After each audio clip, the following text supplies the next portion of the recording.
moving further into Acts chapter 9 today, and we're really looking at the right up Paul. I have to catch myself from saying Paul because he isn't Paul yet. He's still Saul. And I'm sure he'll forgive me if I slip. But from where he had his conversion experience, that was last week. And Ananias came and prayed, and the scales have fallen off his eyes. And that's where we're picking up today. And we're traveling up to when he gets sent off to Tarsus. We're stopping in chapter 9 before it gets kind of the focus shifts back to Peter. We'll pick up on that next week. So that's what we're looking at today. But as we enter into this today, I wanted to show you something that I came across this past summer. So this past June, as Aaron came up and preached through the month of June, Jan and I had the opportunity to take a vacation for a week, which was awesome. And so we stayed in this resort, and this is you can see the back of the couch, and this is some paintings are on the wall. I have to say, I'm not the best at like noticing what's on the wall and stuff like that. I'm not real good at that. Like Jan will say, well, did you notice? And thank God, she doesn't do that to me as much anymore because she knows I'm pitiful at it. But, for the first couple of years of our marriage, she'd go, well, did you notice? And I'd be like, did I notice your hair looks good? No, it wasn't it. You didn't notice? I'm like, okay, no, I didn't. Well, I moved the couch over here and that on the wall. And I mean, I'm bad at that kind of stuff, I'm a creature of habit. And so a lot of times I miss like what's on the walls and so forth. Well, I'm sitting on this couch. This is where every morning I would do my Bible reading in the morning. I'd get my protein shake and get my Bible, and I'd sit down on the couch, and that was behind me. And so, one day I'm kind of sitting there. The first morning I kind of look, and I'm like, I don't know what that is, And I just kind of go on my way, I don't pay any. I'm like, well, a lot of times art stuff, you're like, I don't know what they were doing, I could have made that, I have no ability, and I could have done that, So, and that was Monday, Tuesday, Wednesday, Thursday, Friday. Did we leave on Saturday? Whatever day. We were there 5, 6 days, whatever it was. And so on the last day, we're cleaning up and we're putting all our stuff, and I'm taking the dishes and I'm loading the dishwasher. And I look across the living room, I was like, that was a horse. We've been there a whole week, and I never saw that thing. It only covered the whole wall, but that's what it was. The guy did have a plan other than just that bottom right square over there where I was going, what in the world is that? A kindergartner could do that. There was a plan to the whole thing, and I was completely missing it. And it dawned on me as I stood there, I kind of started laughing. I was like, well, that's just another one of my things, that I miss. And then it was like, oh, man, what a great illustration of not getting the bigger picture. That's kind of like life.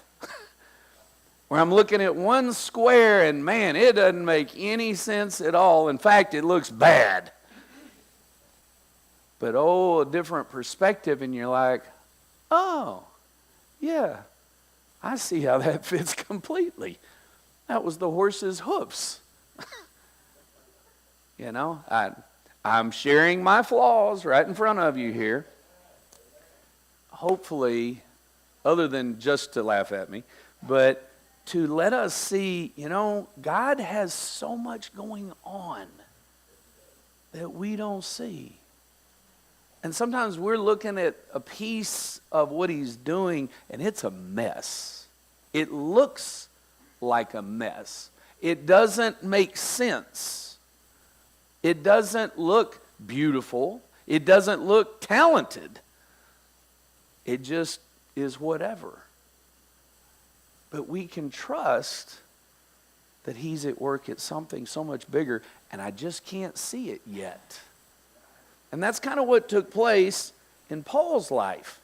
You know, you think of Paul and how God was like, this is my guy. When he was born, this is going to be my instrument. And I'm going to take him, and he's going to live in Tarsus, which is going to be a Roman city, which is going to be important later. It's going to be important. And he's going to be raised and taught by a guy named Gamaliel, who is an incredible scholar, one of the top scholars in the Sanhedrin that you could find. And he's going to think he's got it, but he's just going to have the hoofs. And it's going to be kind of a mess. But then he's going to see the light. And oh, how it's going to change everything. Oh, how it's going to be a beautiful picture that God's going to be glorified in and through. That's pretty powerful. And so we talked last week about him seeing the light and Ananias. And we talked about Ananias and overcoming the fear and trusting God and listening to him and coming and praying and God being glorified in that the scales fell from Saul's eyes and he could see again. And what a miracle, how awesome that is in this individual's life. And we're going to go from there into what takes place in the next portion of his life. The credits didn't roll, and it said, and he lived happily ever after. Not at all. Not at all. It was just the start. It was just the beginning of this new chapter of life. And so we look in Acts chapter 9, and we're looking at 19 and 20, and it says, Saul spent several days with the disciples in Damascus. So he's in Damascus, and he spends some days with them, and at once he begins to preach in the synagogues that Jesus is the Son of God. So it's like God opens his eyes to, son, this is what you were to be all along. This is it. All these years of training and all these years of life experiences that have been at work in you, God's been working them to bring him to this point. To this point. And now he's opening a new chapter of life for him. Now, it's easy for us to look at that and go, oh yeah, that's good for Saul, and keep that separate from us. Or, oh yeah, that's good for so-and-so because they got called into the ministry. It's not that. Each of you have a call. Each of you do. And not all of your call is going to be being a pastor. That's not it. Probably some of you are going, whoo, you know. It's not it. He's called you to where you are. And all the things that have taken place in your life, all the things that you look back and you're going, oh my gosh, whew. I don't know why I had to go through that. I don't know why I made those poor decisions. And then mixed in there were great things. It's all together. And he says, and I've been bringing you to now. To right where you are right now. And that's where we are with Saul right here. Once he begins to preach, all of this he's ready to begin proclaiming the gospel. So we see in Jeremiah 29:11, for I know the plans I have for you. God is speaking. I know the plans I have for you, declares the Lord. Plans to prosper you and not to harm you. Plans to give you a hope and a future. Now, did that say, I know the plans I have for you, plans to prosper you, and you'll never go through difficulty again? No, he doesn't say that. God has plans to prosper us and not to harm us. Doesn't mean that others won't mean to harm us. Other people meant to harm Saul, as we will see throughout the rest of this letter. Doesn't mean that you won't ever have hardship or ailments or difficulties or heartbreaks or any of that. But God and his plan for you is to prosper you and not to harm you. We think of prosper as financial or whatever, and we go, well, when's he going to prosper us? And we lose sight of the fact that we live in structures like we do with electricity and central heat and air and running water and on and on and on, and have vehicles that we get in and travel to and fro and can go to a store and buy food as much as we want. And we're down here going, well, I wonder if he's going to prosper me. I mean, that's embarrassing.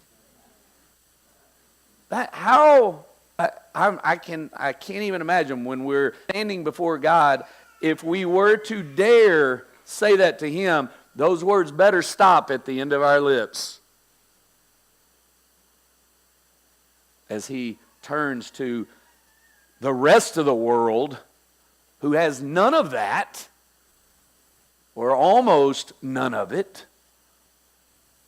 You know, Forbes magazine several years ago, I was reading an article and it said the lowest 5% of the well-being, financial well-being in America, the lowest 5% is equal to 60% in Russia. I'm not talking about a third world country. I'm talking about in Russia. I mean, that kind of staggers you a little bit. That's where we stand. So we need to just set aside that thing of, well, I don't know if he's going to prosper me. That needs to go away. He has prospered us beyond people in all of history. They didn't live in luxury like us. Kings didn't. So let's get that settled. God knows the plans he has for us, plans to prosper us. What is that even referencing? Obviously, he's blessed us beyond anything we should ever receive. He's talking about spiritually. To prosper us. When you walk in the name and the power of Jesus, you prosper. You prosper. You do well. And no matter what the difficulty is, you can stand. You can stand. You can have hope. You can have life. Just because you have Jesus. He plans to prosper you and not to harm you. Any harm that we're going through, he may allow it. But it's just because we're so stubborn we won't learn it any other way. If we would be more receptive to learning, he'd be like, great, we don't have to do it that way. Just read his word. Not to harm you, plans to give you a hope and a future. Our world right now has no hope and no future. None. That's why it's dark. That's why it's dark. They have no answer. And they're racing as fast as they can deeper into the abyss. But his people are to look different. Because they have a hope and a future. And what we allow ourselves sometimes in the workplace or in the world or in settings where we're around those who don't know him, we allow ourselves to succumb to the darkness and the depression and the hopelessness. I know, I do too. Okay, so it's not like we're going, yeah, you guys that do that, you're bad. No, we feel it. We feel it. It gets heavy. You know, I carry the guys in our field house on my heart like I did my own kids. And they struggle and are lost and clueless and whatever else, you know, and they're trying and some aren't trying and whatever else, you know, they're all that. And I'm carrying them and I'm carrying them. And the other night, right before we were about to play, we had a guy who was giving the devotion before we went out to the field. And as he was speaking, he was really bringing a word from the Lord. It was awesome. But what was even better was I heard God speak to me. You know, and I was carrying all these guys, and I'm not even worrying as much about when we go out there. I'm worrying about them. and where they are. And for these seniors, when we get to December, for a lot of them, that's it. My window to get to invest into them comes to a close. And I'm carrying it, Lord. You know, it's like so many of them, they just still don't get it. And it's heavy on me. And it weighs me down. And I heard him say, you have no idea all I have in store for them. With excitement. And I mean, I don't even know how to explain how I felt in that moment of that statement had nothing to do with whether we go out and we win that game. He was talking about their lives. You have no idea all that I have in store for them. His plan for each one of them is so great, just like it is for you. And when I heard him say it, I had hope. I have hope. There's reason to push on. There's reason to go. There's reason to share. There's reason to go through hard things because we have hope. When you lose hope, that's when you can't push on. You can't persevere because you're like, well, it doesn't matter anyway. No, there's hope because of him. And how all that's going to work out and the details, all that, I have no idea. I'm looking at the hooves. I don't have a clue. But he's got the picture that he's painting. And it's awesome. It's good. And we can be thankful for that. God knew the plan he had for Saul. And before that Damascus experience, I can bet you there were a lot of people praying, God, would you just get rid of that guy? You know, whatever you got to do, can you just remove him? No. I'm going to do way better. I'm going to introduce him to my son Jesus. I'm going to change his life. And I'm going to use him. How powerful is that? So we go back to our verse in 19 and 20. In 20 it says, at once he began to preach in the synagogues. So what did he preach? Jesus, the Son of God. Where is he preaching it? In the synagogues. Yeah, they're not going to want to hear that. Okay? That's not going to just go over real well. But they're lost. And they don't know. And God told him, go. Right here. That's where you're going to go. Go tell them about me. Go tell them. Now, I would be willing to bet, he's going, they're not going to like it. I know I didn't. He said, go. Tell them about Jesus. Tell them about Jesus. John 14:6. I am the way and the truth and the life, and no one comes to the Father except through me. Now, the world doesn't like that verse because they're like, well, that's so, narrow-minded. It's not narrow-minded. It's just the truth. I could tell you, 2 plus 2 equals 4, and you could go, well, that's so narrow-minded. Well, yeah, I guess you could put 7 or 28 or turkey, or whatever you want to put. But it wouldn't be right. It just is what it is. This is what it is. When we share that Jesus is Lord and that he is the only way, it's not because I'm trying to tell somebody that I'm right and you're wrong. No, I'm just trying to go, hey, have you ever met him? Have you ever met him? You have to meet him to get to God, but if you do, boy, is it going to be good. It's a person. We're not having to change them in their ideology. We'll let him do that. Our job is to introduce them to him. to Him. And we are to reflect Him so that they go, so how do you have hope? How do you keep going on? How do you keep doing this? Because, it's just all bad. And you go, well, let me tell you about this person I've met. Because I felt the same way, and sometimes I feel that way now when I get my eyes off of him. But here's the truth. When you know Him, it changes you. Now, at that point, that's between them and the Holy Spirit. Now, He may use you to facilitate or whatever else, but He's the one who does the work. Him. There's no pressure.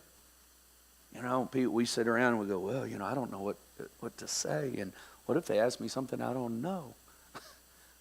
Quit worrying. If I'm going to introduce Janet to somebody, I don't go, gosh, I hope they don't ask me something about her I don't know. There's things I don't know. She told me about something she liked a couple of weeks ago, and I was like, I've never known that. In 30 years, I didn't even know you liked that. That's just part of it. But I do know how to introduce her to somebody else. And I can tell them, she's pretty awesome. I have no trouble doing that. And I have no trouble saying, he's awesome. He's awesome. Let me introduce you to him. He is the way. And that's what Saul was teaching. Verse 21, it says, all those who heard him were astonished. The people in Damascus, they're amazed. And they said, isn't this the man who raised havoc in Jerusalem among those who call on this name? And hasn't he come here to take them as prisoners to the chief priest? It's shaking everybody. Wait a minute. That's that guy? It's the power of God that they're seeing. They're seeing a changed individual from what he was into what he is now. And it's messing with them. Verse 22, it says, yet Saul grew more and more powerful and baffled the Jews living in Damascus by proving that Jesus is the Messiah. Now, we read this, Saul grew more and more powerful. What does that mean? What does that mean, he became more powerful? That's another one of those things that we can read and we separate him from us like he was different. He became powerful because he was a powerful man of God. And, we'll see later miracles that are done through him. And, I've never experienced that and I can't do that and whatever. We serve the same God. And he's the same yesterday, today, and forever. And you may not have had some of the life experiences he's had, but that's because you're where you are on your journey. He hadn't had those experiences up till this point. Don't judge the whole painting by your horse hoofs. Okay? There's more to the picture. And God is growing him. And it says he grew more and more powerful. So how did he become more and more powerful? How did that happen?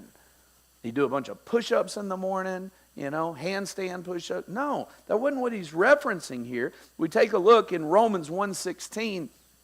Paul writes, for I'm not ashamed of the gospel, for it is what? The power of God for salvation for everyone who believes. You see, he tapped into where the power was. Jesus, the gospel, the good news. As he met him, and got to know him, he became more powerful in his ability to tell people about him. That's how that should work. It's how that should look. It shouldn't just be, I got a certificate from 1973, November 7th or something. That's awesome. That was the start. Paul doesn't just spend all his time talking about Damascus. That was an amazing moment where he met him. But then he grew in his relationship. And he became more and more powerful the more he became understanding of who Jesus is. As he got to know him more, he was able to trust him more, to be obedient more, to be used by him more. That's how our lives are supposed to look. You look over in 1 Corinthians 2, again, Paul writes, verses 2 through 5, "For I decided to know nothing among you except Jesus Christ." Now you're talking about a guy who had been taught by Gamaliel, who had been trained in the Old Testament, who was to be respected for all of his learning and all his ability and so forth. And he's going, you know what? I'm not going to be known by any of that. I want you to know that I know Jesus. I'm going to pause here for a minute. When we moved from here to Jacksonville, Florida, I graduated from high school and a handful of things took place. And so we end up moving pretty quickly to Jacksonville, Florida. Okay, well, no one knew who I was and no one cared. You ever felt that way? You know, I'd been in my high school, I'd had sports, I'd had, accolades and all that stuff, and you move off somewhere else and nobody gives a rat's tail, You hate when a guy comes up and he's wearing his leather jacket and all that. You're like, come on, man. Nobody cares, Let it go. It's good until you graduate and then go put it in the closet, Just put it up. So in that time there, and I'm kind of disillusioned and ticked off that we had to move and all this kind of stuff and not knowing what direction God's sending us and stuff. And he let me know, you're going to get to know people and they'll get to know you because you have a personal relationship with Jesus, not because you play sports or because you did these things or these other things. And we're just going to pull all that away. And now they're just going to get to know you because you know me. Well, that all sounds fine theoretically, but that was hard. There was a death there in my identity. My identity was in a lot of those things. I think you could understand sometimes our identity is in our job or in our family or relationships or accomplishments or whatever, and that validates us. And none of that will last. Every bit of it will burn up. All of it will. And the sooner we let him burn it up, the better. Because actually we're holding on to weakness when we allow those things to define us. Now those things can be a blessing, but they don't define us. And so that had to go. And it was part of him growing me to say, I've decided to know nothing among you except Jesus and him crucified. And I was with you in weakness and in fear and in much trembling. Now, does Paul ever come across to you as somebody who was weak or walking around, as some pitiful little soul? Not me. To me, he walks around kind of with an edge, So what is he doing here? He's dying to self. God is saying, these things, I'm stripping these things away. And I'm telling you, who you are is going to be all about Jesus. Jesus. I was with you in weakness and fear and much trembling. And my speech and my message were not in plausible words of wisdom. In other words, his job, it wasn't about coming to impress people with his vocabulary, to try and show them how great he was and his, putting together discussions or topics or talks. It wasn't about, impressing them with his intellect. No. But in the demonstration of the Spirit and of power. As John the Baptist said, I must become less and he must become more. That's how Paul grew in power. Real power. Now, the world can look at you and go, oh, well, you're nothing. And they did. And we read certain epistles where Paul's saying, yeah, you guys are ripping me and saying I'm not this and that, and have letters of, authentication and all that kind of stuff. And he's going, yeah, I'm not going there. I'm not going there. Because God has told me not to go there. He could have. He could have. But he didn't. In obedience to God.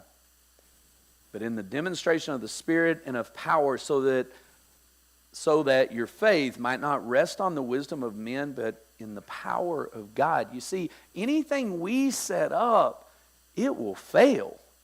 It will burn up. And he's going, we're not going to do that. We're going to put all that we hold on to in Him. In Him. And that's how he grew in the power of the Lord. So we go to verse 23. It says, after many days had gone. Now, when you read about this, it's pretty interesting of how Luke constructed this letter. He just transitions into verse 23. After many days had gone, we're thinking, many days. Okay, a couple of weeks or, whatever. He doesn't even get into all that. You have to go to Galatians to get the backstory of what happened in between what we just read and verse 23. So in Galatians 1:17 through 18, Paul writes, I did not go up to Jerusalem to see those who were apostles before I was, but I went into Arabia, and later I returned to Damascus. So he's in Damascus. He leaves Damascus and goes to Arabia for 3 years. For 3 years. We got no writings from Paul then. We got no stories of miracles and stuff. Not to say that they couldn't or didn't, or that he didn't write letters. They're not in the canon. God was working on this man. He had called him. He saved him. He showed him your life's going to be different. And now it's time to go spend a little time with me. I'm going to grow you up. Because I got some stuff that's coming, and you're going to have to be ready. You're going to have to be ready. Now, he doesn't know. He's looking at the hooves of the bottom right picture. He doesn't know what that means. Just like we don't right now. Right now. And the time that he has you, and this place that he has you and me, and he's going, let me teach you. Let me grow you up. Spend time in my word. Get to know Jesus. Because there's going to be some challenging times ahead. You're going to need to be ready. And so for 3 years he's there. And then he goes back to Damascus. Okay? Now, this is probably pretty logical, looking at all this is going on, where Luke is picking up. Okay? This is probably where he's picking up with verse 23. So we go back here.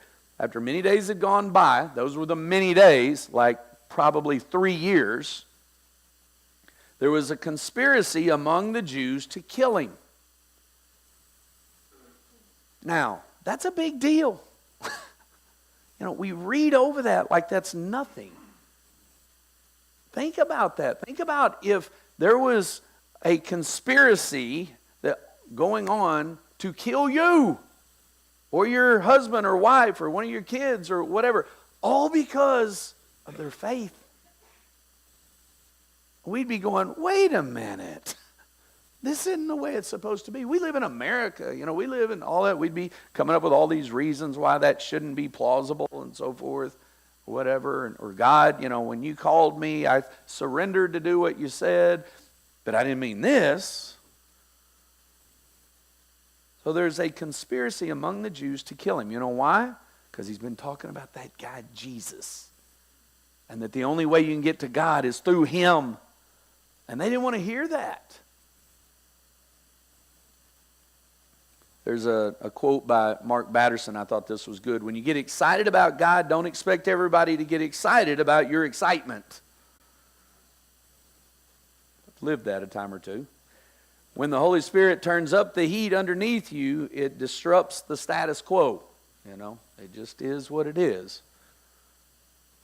So we move on to the next verse. But Paul learned of their plan. Okay, so God lets him know what their plan is.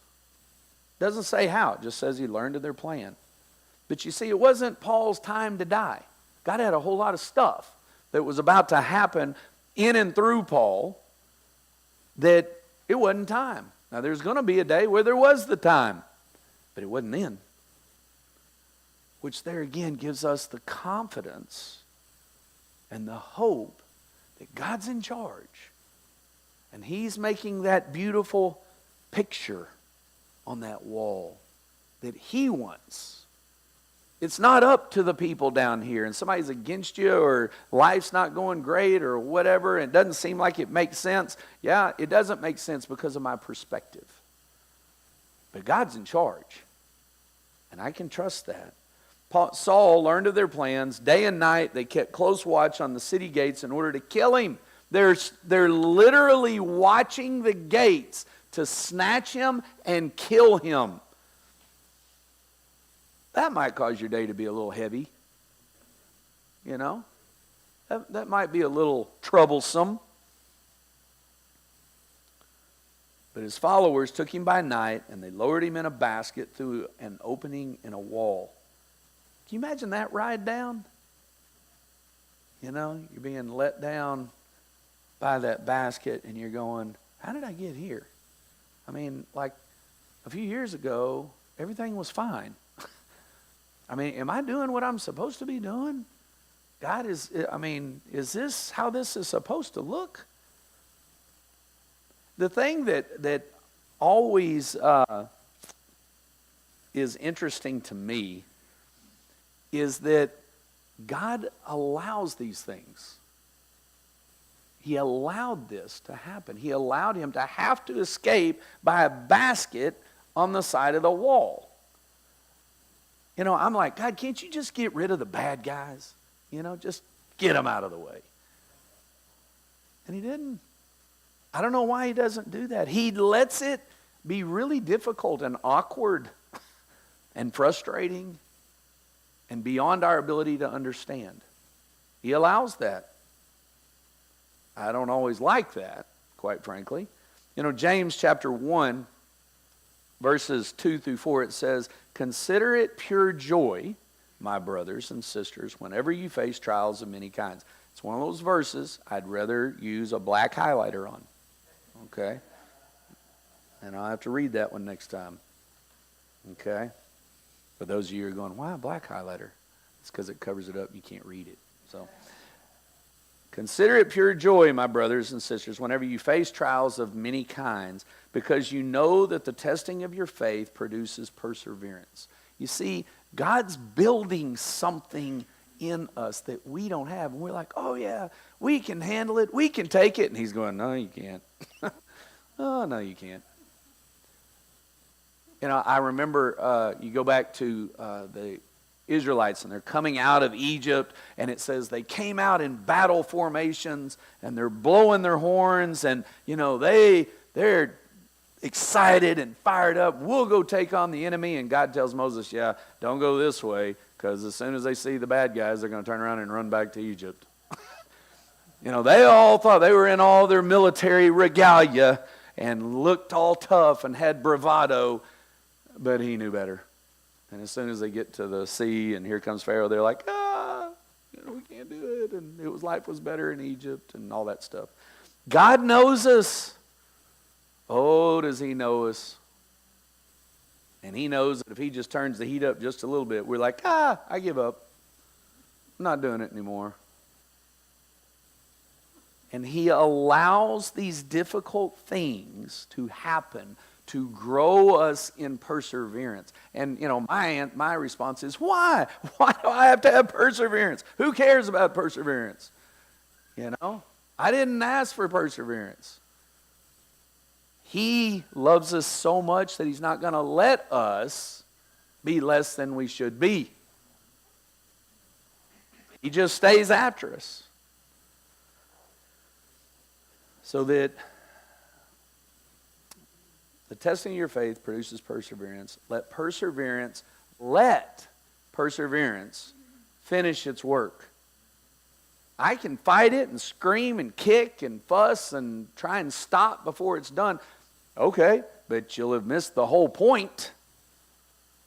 Let perseverance finish its work so that you can be mature and complete and not lacking anything. We are supposed to grow up. We're supposed to grow up. We're not supposed to be spiritual infants. Now, none of us would look at ourselves as that. Oh, yeah, those people in our church that are spiritual infants, they need to get after it as we sit in our diaper, and have our pacifier in our mouth. I'm just saying, because I don't want to have to go through perseverance, and I don't want to have to allow it to do its work. I don't want that. But who am I fighting? God. I'm fighting Him. So we go back. It says, when he came to Jerusalem. So Paul, when he escapes through the basket, and this is when he goes to Jerusalem. When he came to Jerusalem, he tried to join the disciples, but they were all afraid of him, not believing that he was really a disciple. Now, it's been years since his conversion now. It's not just been a week or two or whatever. It's been years, over 3 years. And he shows up, and they're like, I ain't messing with that guy. I'm not talking to him. Our past, things we've done, causes obstacles at times. It is what it is. It follows us. Jesus washes us clean. Unfortunately, other people know about it, and they don't always accept all that. And we have to deal with stuff. Consequences of choices made and so forth. But you know what? God was still working. God saw this, and I'm sure for Paul, he's like, well, they're not going to accept me. They're just not going to let me in. And, God, what do I do now? And God's like, no, I got this. I got this guy that I'm going to send over here. His name is Barnabas. And he is going to be my instrument to close this gap. God had that. God knew the guy. He knew his ability. He's a, son of encouragement. Everybody loved Barnabas. And he used Barnabas to bridge this gap. And it says, but Barnabas took him and brought him to the apostles and told them how Saul on his journey had seen the Lord and that the Lord had spoken to him, and how in Damascus he preached fearlessly in the name of Jesus. He's like, you guys, you got to meet him. You got to meet this guy. I'm telling you, God's going to use this guy. He's going to use him. He's going to be an ally. Oh, was he? Yeah. So in 28, we see it says, so Saul stayed with them and moved about freely in Jerusalem, speaking boldly in the name of the Lord. Now, according to other letters Paul has written, it's only for about a 3-week period. Actually, a little less, like 15 days. In this 15-day time period, he's moving about freely. He's preaching the gospel. In verse 29, he talked and debated with the Hellenistic Jews. They were the Jews from outside of Jerusalem, but they tried to kill him. And when the believers learned of this, they took him down to Caesarea and sent him off to Tarsus, which was his home. That's where he was from. I've got a map here where you can see where Tarsus is. So they send him off. Now, there's a whole lot that's going to be about Paul as we continue forward.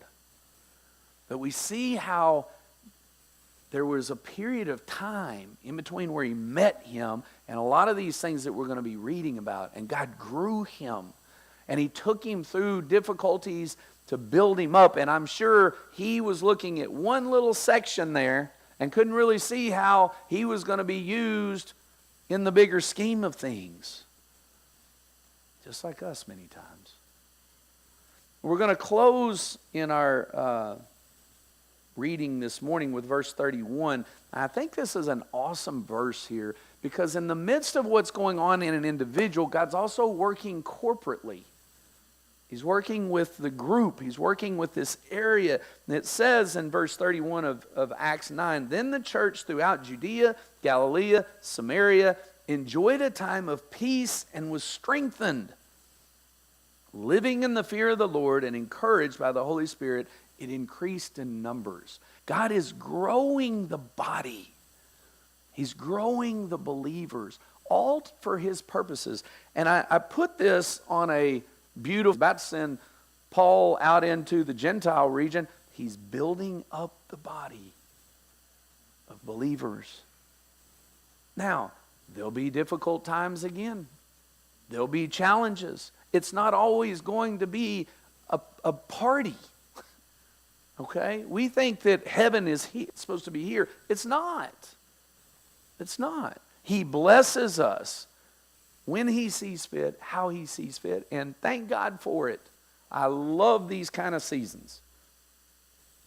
But the other seasons should be just as rich.